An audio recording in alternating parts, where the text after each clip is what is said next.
must be our goal and our guide.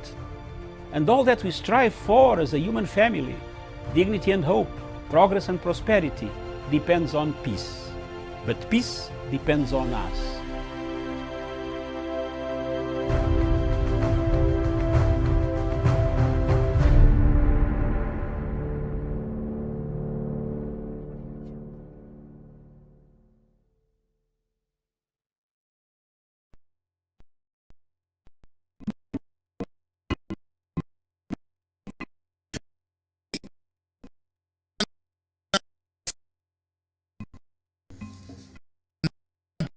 Africa.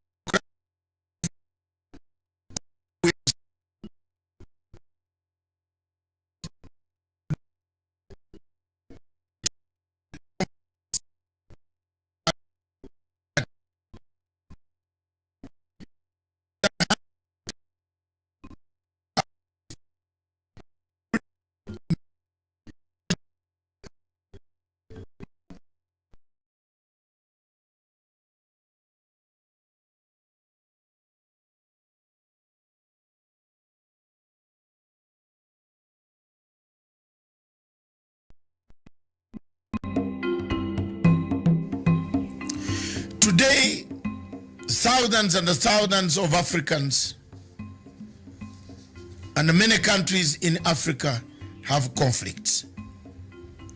Notably, from Libya, Cameroon, Nigeria, Biafra, and Boko Haram, to Democratic Republic of Congo, of where we have seen a resurgence of the past military and conflicts coming back in that country.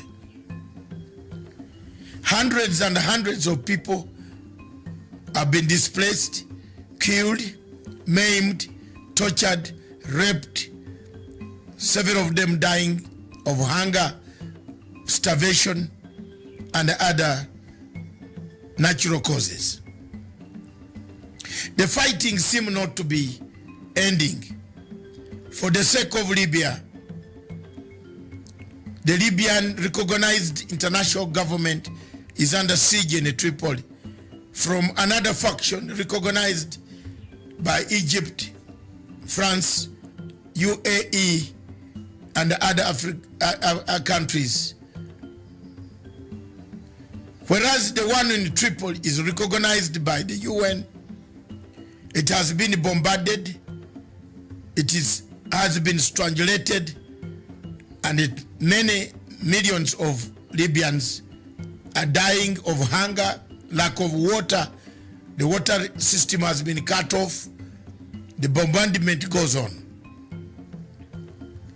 In Democratic Republic of Congo, we've seen more of active rebel activities returning to the region after some silence has been observed. When we come to Cameroon, we see millions and millions of Amazonians slaughtered.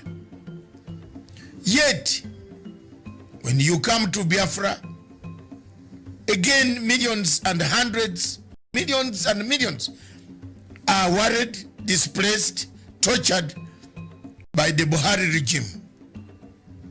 Yet again in the north, we see Boko Haram killing, maiming, abducting, and burning down villages in the same Nigeria. When you cross over to Central African Republic, is the history that has littered Africa. While all this is taking shape, Africa is silent. Africa is not making enough efforts to find a solution to what is causing the problems in Libya, in Cameroon, Nigeria, Biafra, had in Khartoum, Sudan. As people die, the people of Africa have no answers, have no solutions. There is nothing to endear to bring an end to the conflicts that have killed Africa. We seem to be new ones manufactured, old ones reignited, encouragement coming from external powers. One power that has been seen in the shadows of all these conflicts, especially the one of Libya that has escalated in the Sahara region of Africa, is France. When you come to Democratic Republic of Congo, the same country is in the shadows. All can be seen is France. When you come to Cameroon, in Amazonia, the one behind that has the key to bringing peace is France. Therefore, our question as Africans, why are we silent? Why are we not saying enough is enough of the wars? Thank you.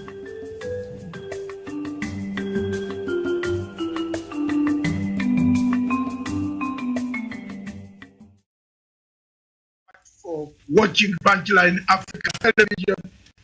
Good morning, Miriam, all the way from Nairobi in Kenya. Thank you very much for watching us.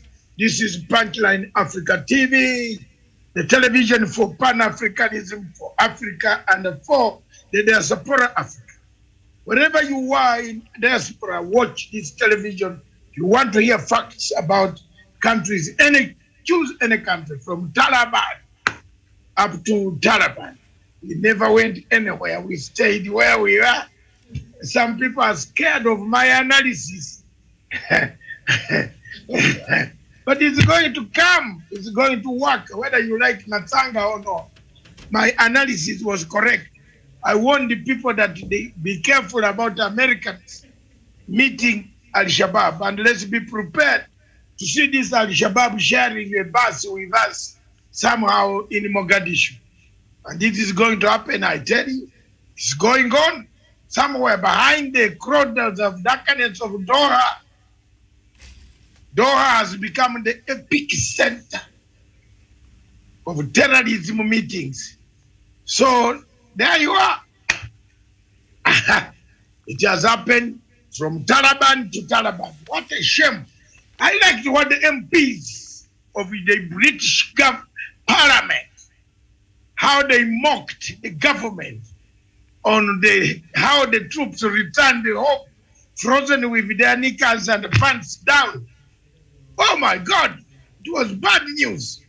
Someone out there, did you listen to the Parliament in Britain debating very seriously how it came from Taliban to Taliban?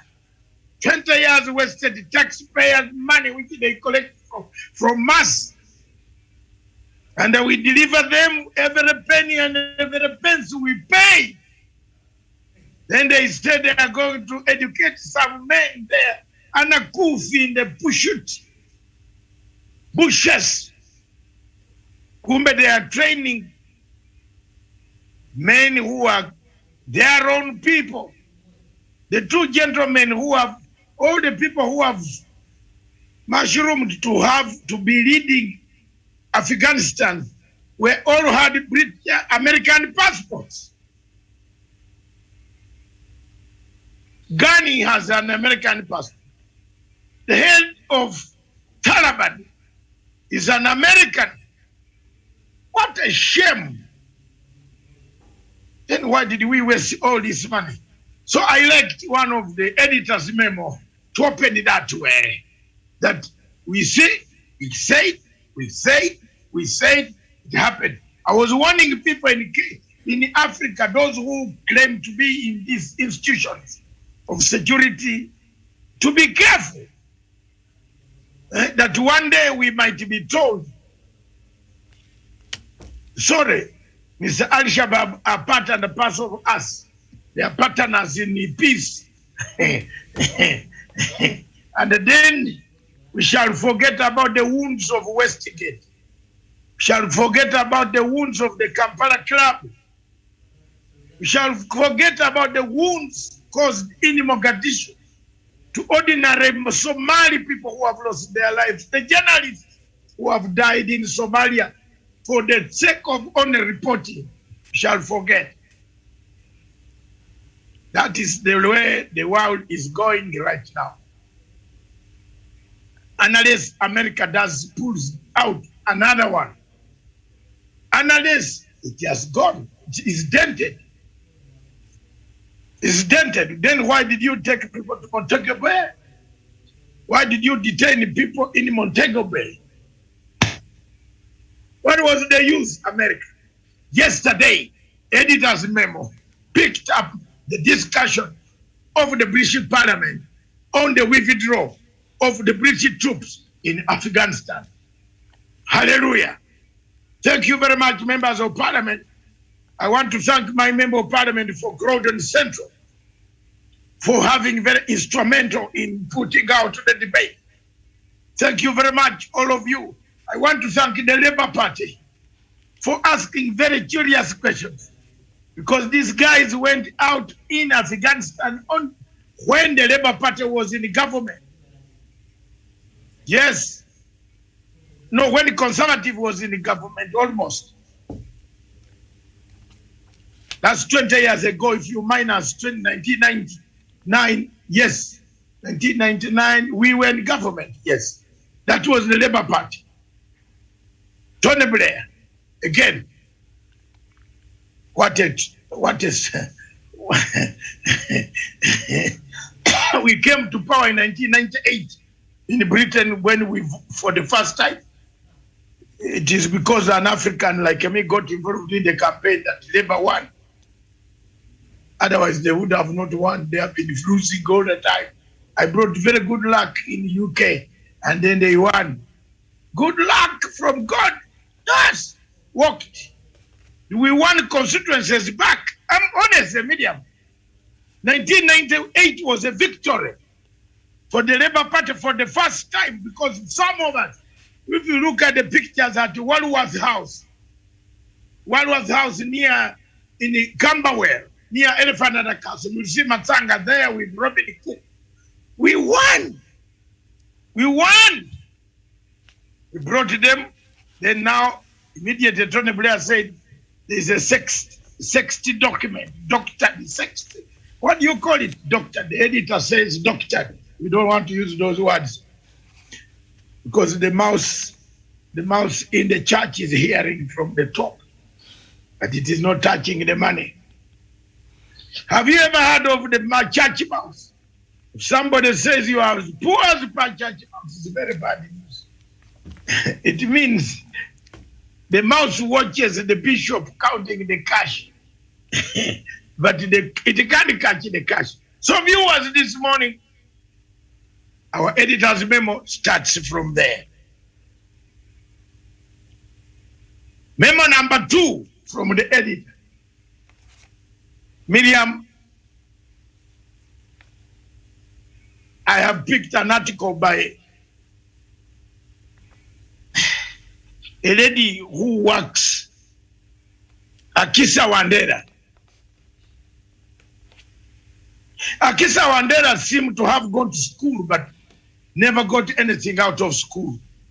The article is very hollow, full of pity holes of insanity, of intellectual mistress. Honestly, you can't go to University of America and write such. Which university is this one near Kasarani? Then you come and write. You don't balance your essay. Yes, you are crying for people are suffering. But tell us, what will people suffer when the variant lands on them? You want the curfew to be open. Hallelujah, Kenyans, you have done very well. You are even washing your hands. much bigger than Pontius Pilate washed the hands that removed himself from the sin of killing Jesus Christ. Akisa Wandera, listen, man. At times, ask people like us to write for you if you want, but don't write such a hollow, empty analysis. A curfew has brought quite a lot in town. A curfew has stopped car muggers. A curfew has stopped people breaking into people's homes. A curfew has made things work in houses where maybe Akisa Wandera is single, but the curfew has worked very nicely with people who have families. Many have gone home to look at their homes, to know the difficulties women go through in maintaining children who are unruly. The curfew has enabled the security equipment apparatus of this nation to prepare themselves for any eventualities. The curfew shows that most of the theft was as a result of a 24-hour economy where people take advantage to stop others and kill them, jack their cars, take their money, take their phones, go to the cash point. Murders increased. A curfew has also stopped the flow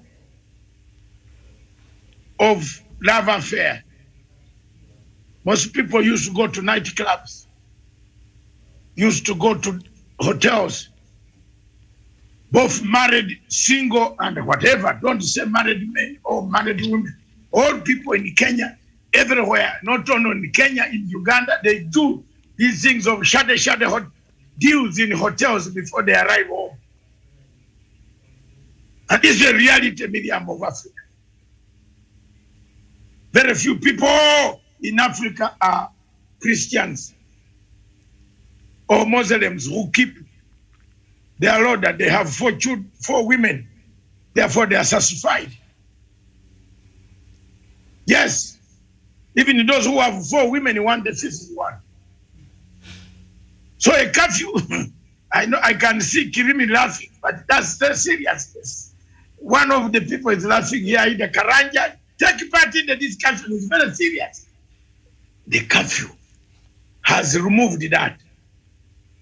If you are caught out of curfew, you will not tell your wife any other reason because you are not supposed to be there.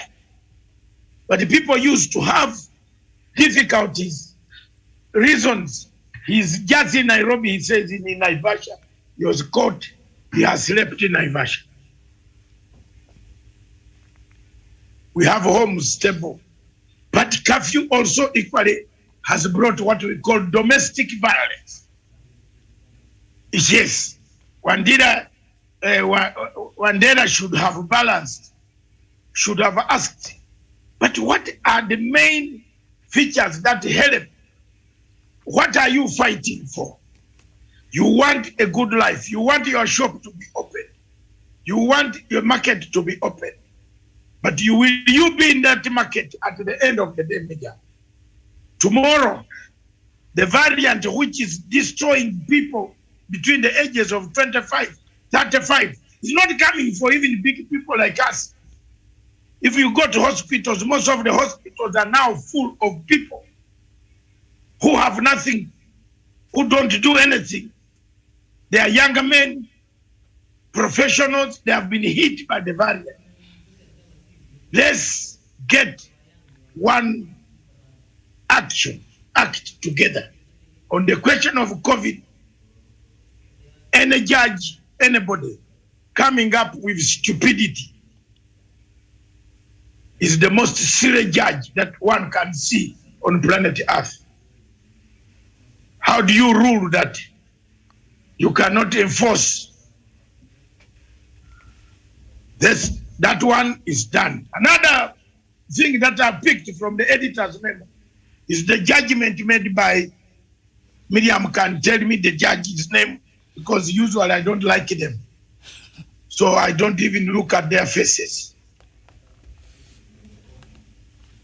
The name Murima something. Murima? Is it Murima? That ruled the judge on the curfew. Yes. It's something, some name to do with Murima. You will tell me the name. Look, the National Security Council gives the direction. It did not, it is up to the IG to implement the direction of the National Security Council. So what the judge was ruling for on what? What was he ruling on? There's no country in the world that works without Cobra. 2 days ago, the British government was meeting under Cobra after Afghanistan collapsed from Taliban to Taliban. Cobra in Britain, where we are, is, Miriam, the biggest, the highest echelon of the whole country, that even Cobra goes beyond the queen. It gives the queen advice to evacuate the palace.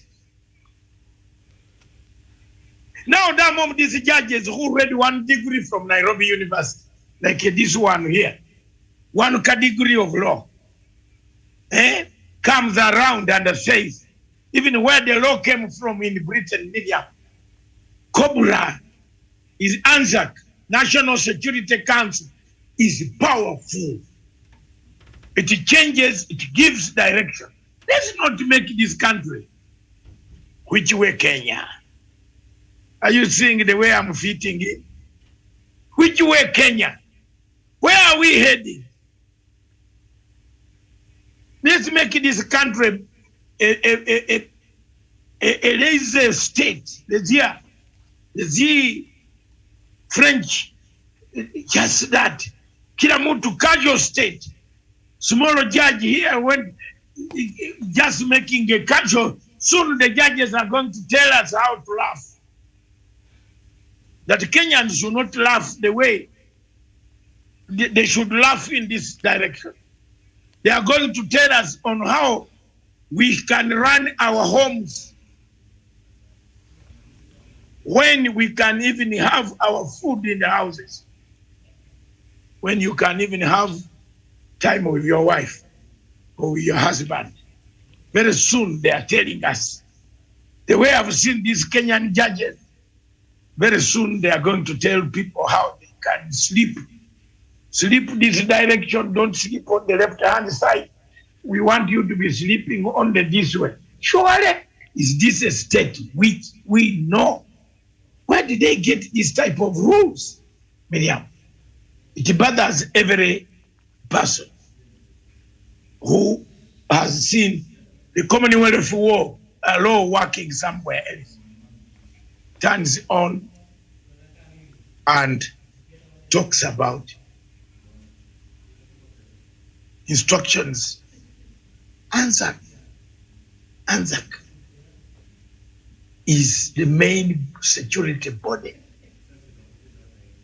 In that body, you have the police, Inspector General of Police, the Inspector General of Prisons, the Minister of Foreign Affairs, the President, other people, the National Intelligence System, the Commander of the Defense Forces, both Commander CDF, he sits in there, the Minister of Interior sits in there. They look at the situation and then they bring out, formulate a policy. ANZAC formulates a policy and says that is what we should look at. So when a judge comes out and says, you should not, you can see, Miriam and Jeffrey Karanja and Douglas, when you come to discuss 1 or 2 points, don't make them wrong. Look at this. Someone is paying a judge to say they are killing our political rallies. And you know the man who is always behind the scenes pretending to be knowing anapanga kila kitu, but now he's bankrupt. The money is not coming. The Turkish man brought chaos. They are now collecting money from the delegates who come from Tarakaniti. They were asked to pay 2,000 before entering the tent. The man has made the current house. He's even subletting the house by making people pay money before they enter the tent. This is a man behind all. You see, there were 3 professors, friends of mine, whom I met. One of the professors told me, we wrote the judgment that finished the BBI. Fortunately, that man comes from Homa Bay. He's called Professor Ojwang. Professor Ojwang, if you are watching my show this morning, you can see the way I'm talking, relaxed. I'm a kingmaker. Watch tomorrow.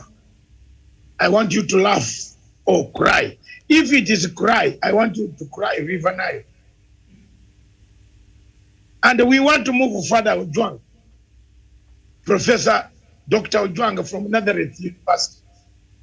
I told you that you don't beat a teacher of my nature. Let's move to the Supreme Court. I have never seen a country. What is basic law? What's basic law? Who makes the basic law? Basic law? Who makes the basic law? Isn't it the people? Isn't it Karanja, Kirimi? They make the basic law. They wrote down the basic law. The basic structure was done by who? Who are you? You haven't even written a book that we can refer to, that you call yourself a professor in the Nazareth University. And then you have not written even one journal that students can pick and write or draw. Surely, he said, we wrote that judgment. Now tomorrow, let you see how some of these judgments will fall to pieces. If they fall to pieces, cry River Nile. If they don't fall, just go to the toilet and get a flight to America. Because that's where you belong to NGOs. You know, when you rely on NGO money, it's very bad. You even walk the shoe is not, you don't have shoe polish, but you have to wait for the accounting officer to give you 50 shillings to buy polish. Have you ever worked with an NGO? Don't try. My sister, don't try. Another editor's memo is the peace, the talks. And we want to be quiet. And listen here, Karanja, Douglas Cleary, I know you are in politics. The Kalenjins ruled this country for 24 years. And there's going to be a factor. Don't blame Matanga. Blame yourselves. Ruto should blame himself and Gideon Moi. I'm honest, Wesonga might be dreaming and going to the toilet now. Because when I talk about Gideon Moi, Wesonga runs very fast. It is not my problem. Uhuru Kenyatta, Jomo Kenyatta, and Mwai Kibaki, they have ruled this country now a total of 35 years. Moi ruled this country 24 years. And it is going, Ruto, whether you go to the moon, whether you pray the Bible, 10 Bibles, put them together and pray, this factor is going to work against you. Nobody is prepared to have 2 tribes run a country since independence. Sorry. Even in my own country, we have had the longest spell, which is very wrong because the other spell had several tribes. We had Mutesa, we had Chiwanuka, we had Obote, we had Idi Amin, we had Okero. But all this came from different top tribes. Some people might think Idi Amin is a Luo. No. Idi Amin is a Nubian from West Nile. Obote is a Luo. Kabaka Mutesa was a Bantu, a Baganda. Buganda had the power. Now we have Museveni, a Bantu. These are some of the things that we must consider.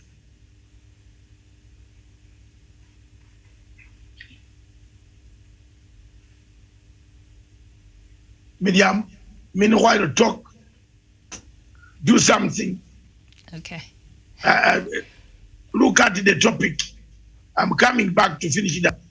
All right. So maybe the panelists would engage in some of the points that you raised here. And of course, the High Court judge that ruled that some of these measures that have been put in place to contain COVID-19 are not constitutional. He is High Court Judge Anthony Mrima. So, Doctor, you're not too far from that.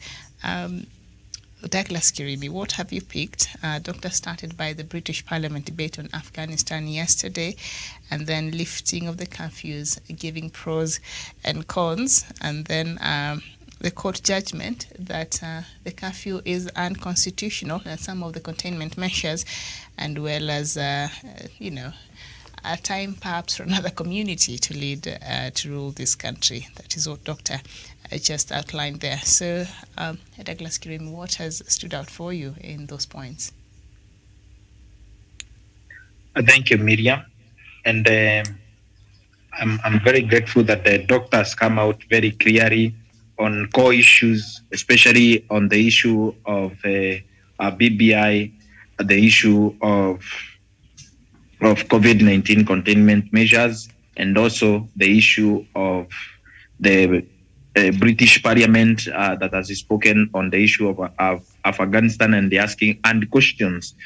And what has stood out for me is the containment measures that has been declared unconstitutional by the court. Because, Miriam, when you look at what our judges are trying to tell the people of Kenya, that the rule of law can pre-exist the very people that they purport to protect, the masses, the people of Kenya.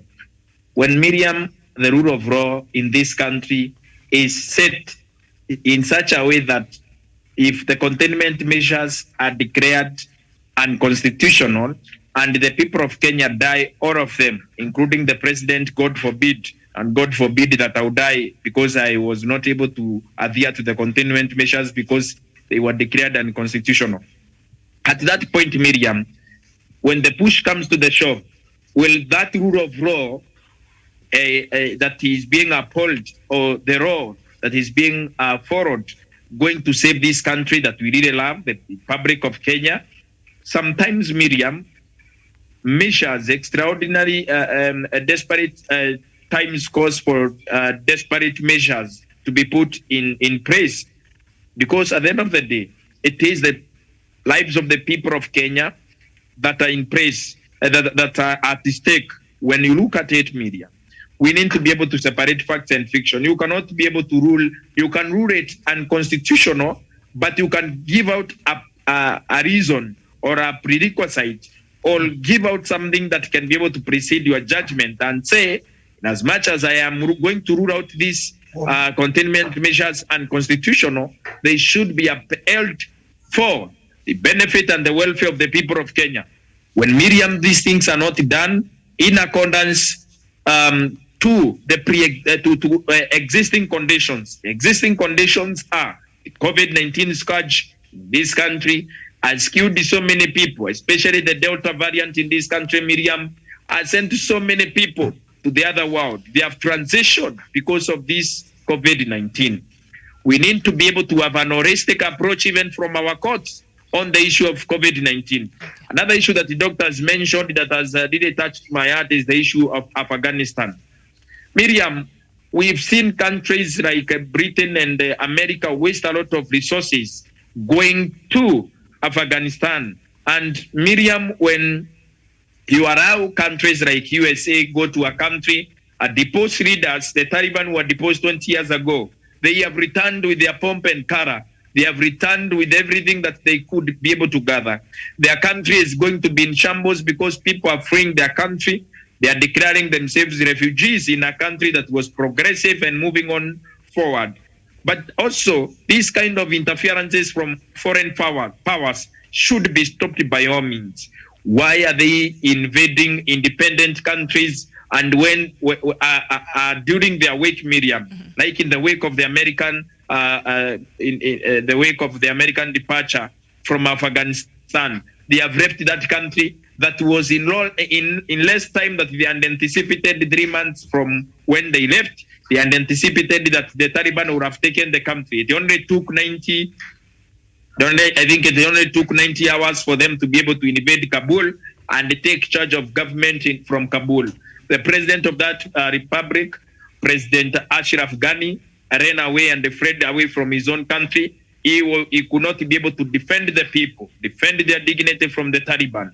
And also, Taliban themselves, Miriam, we need not to be biased. Their dignity was stripped off when they were deposed from power by an American army that was sent, troops that were sent to be able to pacify peace in that country and be able to go after the criminals, after the terrorists and extremist groups when the 9/11 happened in their country and other parts of the world. Because, Miriam, we need to also be able to sanitize the Taliban as far as these issues are concerned. Because, Miriam, I do not find a reason why America would go to Afghanistan, invade it, and even force countries like Pakistan temporarily. Because the former president, Pervez Musharraf, General Pervez Musharraf, wrote a book called, called In the Line of Fire. He elaborated and said, if you could not be able to cooperate even in the wake of Afghanistan invasion, if you could not participate in helping the American troops and also supporting the Americans, they might have decided to go on to destroy and attack your country. So you should have the only line of work and the line of thought and the line of conduct that they would have been able to put themselves in is only going and declaring themselves the allies of the American people. So those issues, Miriam, those two issues, the containment measures and the issue of the Afghanistan are things that are very close to my heart. Okay. All right, Douglas, thank you so much. Yes, thank you. We have to take a short break, and when we come back, and of course the issue of Afghanistan is very intricate.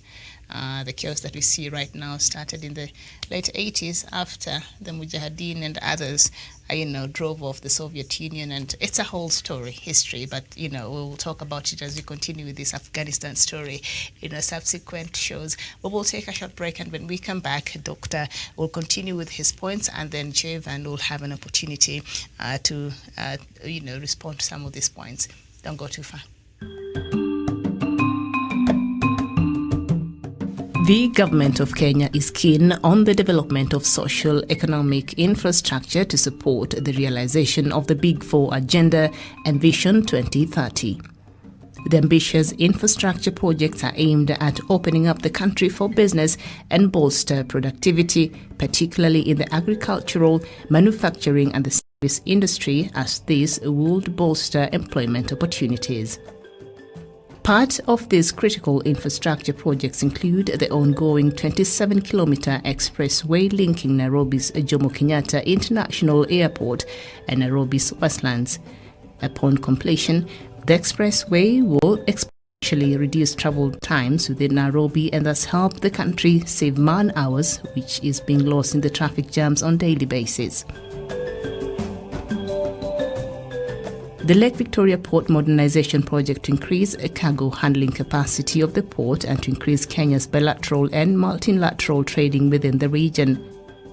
The expansion of healthcare facilities to facilitate fruition of the country's universal healthcare coverage under the Big Four agenda. By speeding up movement of people and goods, the government is aiming to promote trading through reduction of travel times and costs.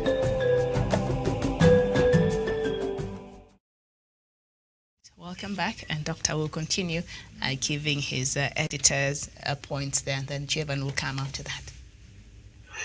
My point, which was very clear now, thank you very much, viewers. Welcome back to the editor's memo.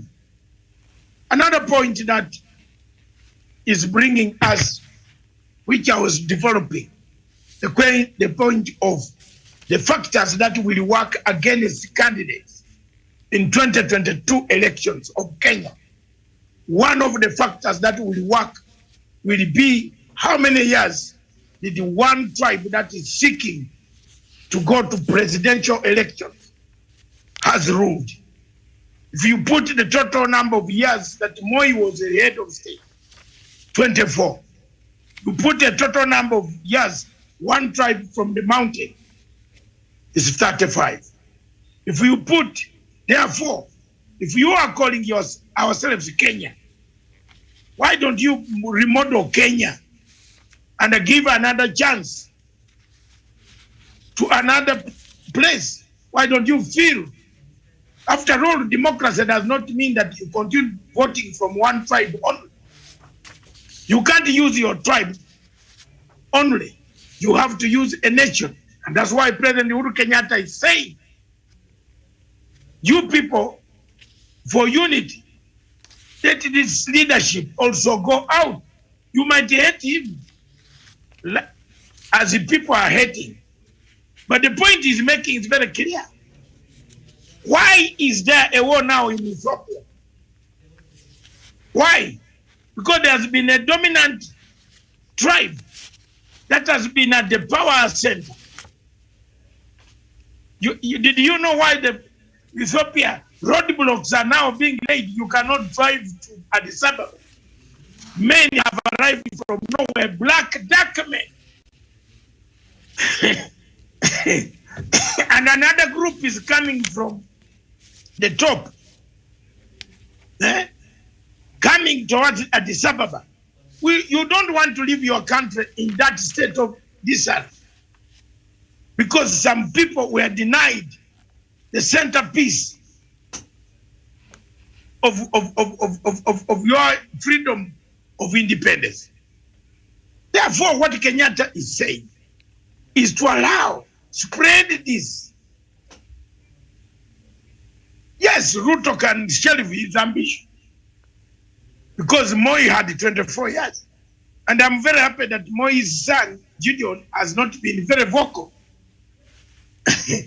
All what he's doing is to reactivate his party. But he's not making demands. He's playing it key. He could play very key role and become even a deputy president. Yes. Look, Raila has equally suffered. I am open. And this, when things start, this television will support Raila. And I have no regrets for that. So go and do what? What will you do? It's mine. Yes, what will you do? If you want to create yours and support Ruto. But this one will support Raila. Because I see a vision of Raila. I see a Raila who can say as an leader to say, okay, these things were like this, leave them. But I see a vengeful Ruto, very vengeful. His mouth is like this, very vengeful. When he opens his mouth, the words are vengeful. Me, I can never vote for such a person. I'm sorry. Kenyans can vote, you vote. And luckily enough, I'm not a voter. But if I was a voter in Kenya, I would not vote Ruto. Honest. Every word he opens out his mouth is very piercing. Very piercing. And then he has got foot soldiers. Some of them have never even left the villages where they live. When you write something on your platform, thief, they come and say, now you are attacking our man, he's a thief. How did I know he is a thief? How? Javani Karanja, you have been there, you have seen. Miriam will call you to talk. And that is my editor's memo, that for this country to stabilize, leadership must be rotation. Don't leave it like a South Sudan. Dinka number 1, Dinka number 2. What happened? My friend Garanga was Dinka. and Mr. Kir. Silva Dinka, and guess what? The news, yes, the new. Are they called the new? Newer. The newer said, how can we be bystanders? Yet we also sacrifice our blood. A conflict sparked. Do you want to leave Kenya? Which way Kenya? Do you want to leave Kenya united, or you want to leave Kenya to collapse? That is the question of the day, which people, television stations, should now engage themselves. Miriam, someone told me I have become the teacher who sets the program. Then other television stations steal from us, then modify one word. Thank you. That is a credit for us. We are happy.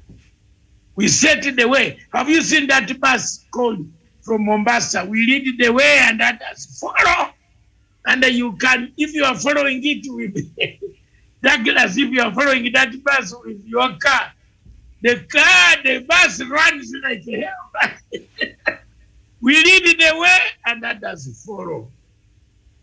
So Miriam, it is very sincere to be sincere and be left alone than to be sincere and be mixed with people who are not sincere. The sincerity here is this country needs rotational leadership from to another tribe, and that factor will work against Mr. William Samoei Ruto. You can go to hell and ask hell if there is any. Is there anybody who in hell? We don't know. But you can go there. But if you meet Angel Gabriel to stop you from entering hell, he will tell you the truth. What will he tell you? That the factor will work against Ruto. Because for Ruto to win an election, automatically he has to pick somebody from Moses Kuria's place. And that is where the beginning of the trouble is coming. Okay? You can see the exchange between Moses Kuria and Ruto. Ruto says he doesn't, someone that Moses Kuria's party speaks one language. All the people on his executive committee are Kikuyus. Hey! And then on Mr. Kiungjuri, all of them are Kikuyus. So have you seen the problem that Ruto has brought himself? So you cannot unite people when you are again profiling their party. So the editor's memo finds it. Unity of purpose is the only way. You can't leave a collapsed country. President Uhuru Kenyatta will be making a suicide note if we ever allowed this country to be ruled by people who are looters, who have looted, who have masked, who have confused the masses, Simple. They have confused the masses that they are not the ones, but those are the ones. Yet they are the real people who could build a house within 1 year with an airport, with water pumped, with villagers thrown out of all their farms. Nobody has talked, and that is what Ruto has done. There's a lot of acrimony around it. You see, when you are a leader, leave space for where you can run and hide. Kabaka Mutesa was hidden in a man's home. When he looked at him, he said, the man who was hiding Kabaka Mutesa was a northerner. When he was escaping Obote's regime. But this northerner did not go out and tell the northern soldiers, the soldiers from northern region, that the Kabaka is here in my house. The Kabaka was facilitated by this northerner, Miriam, to get out and go up to Rwanda, then from Rwanda, Kigali, the Kabaka flew into London. So when you are doing things, leave space for somebody who might come to help you. Don't destroy all the bridges, including the neighbors. You have forced them to be, you have even put electricity on the wire. Every morning, every evening, you are you activate the power that the children cannot even play around in it.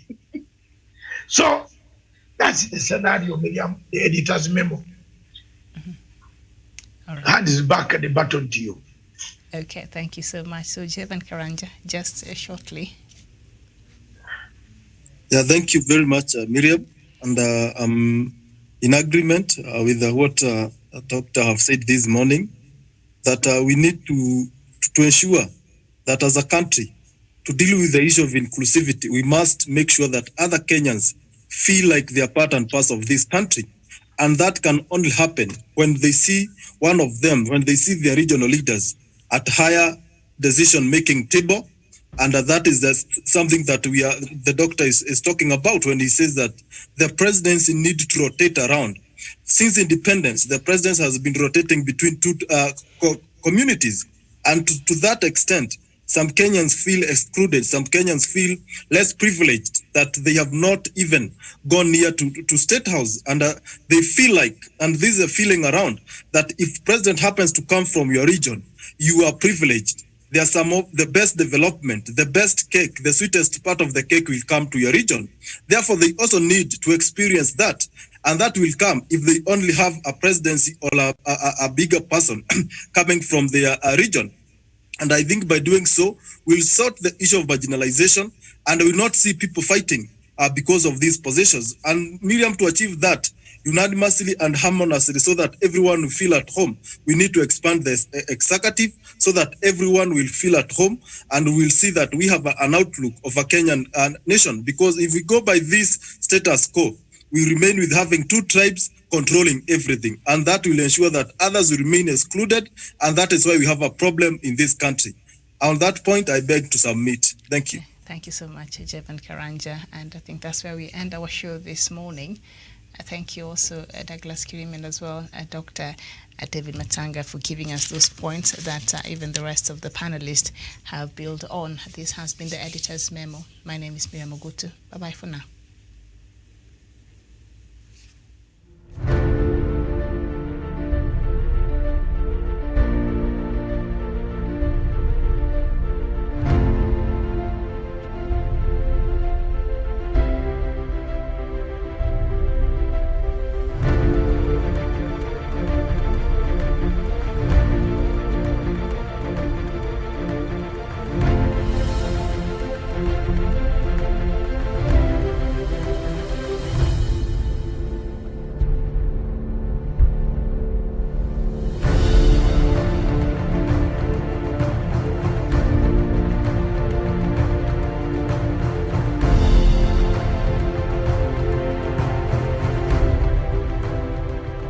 Peace must be our goal and our guide.